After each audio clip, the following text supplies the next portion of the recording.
আপনাদেরকে যে পঞ্চমুণ্ডির আসনের কথা বলেছিলাম, মহারাজ চলেছেন সেই দিকে। আমি যখন ছোটোবেলায় এই আশ্রমে আসতাম, গুরুদেব তখন দেখাতেন দূর থেকে আঙুল বাড়িয়ে নাট মন্দিরে বসে। আপনাদেরকে যতটা পারবো সেই জায়গাটাকে দর্শন করানোর চেষ্টা করব। মহারাজের সাথে সাথে আমিও চলেছি।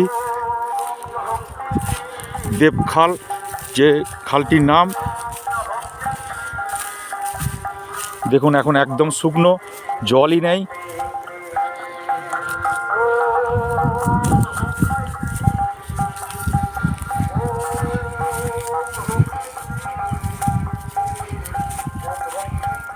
মহারাজের সাথে চলেছেন আমাদের রাজা ভাই।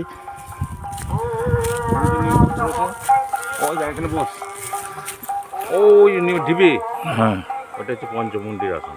এই দেখুন, এই যে আপনাদেরকে জুম করে দেখাচ্ছি, কিরকম দুর্গম বলে তো, দিনের বেলায় দুর্গম। এই যে নিম গাছটি দেখতে পাচ্ছেন মোটা মতো, ওর নিচেতেই পঞ্চমুণ্ডি আসন।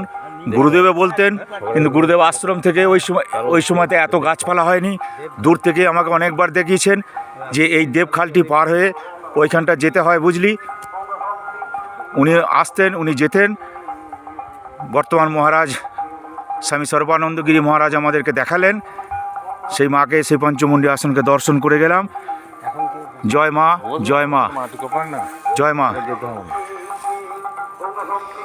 এখানে এত গাছপালা রয়েছে, বাঁশ গাছ রয়েছে, গাছের ডাল রয়েছে, কারোর হাত দেবার ক্ষমতা নাই। এইটাই ছিল, হ্যাঁ, ওই পাশটা কেটে জমি করছিল। ওইদিকে জমি আছে নাকি? ওই দিকটা জমি আছে, কিন্তু এক চুল মাটি কারোর কাটার এখানে সাহস নেই, ক্ষমতা নেই। আপনাদেরকে বলেছি যে এক সাংবাদিকের পর্যায়ে পরে উনি ক্যামেরা নিয়ে এসেছিলেন এই দেবখালটি পার হতে গিয়ে, হাঁটু ভর্তি জল।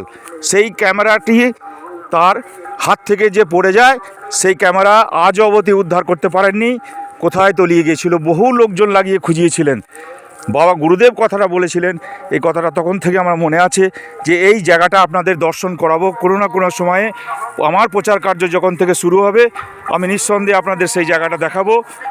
এই নারগ্রামেই অবস্থিত এই জায়গাটি।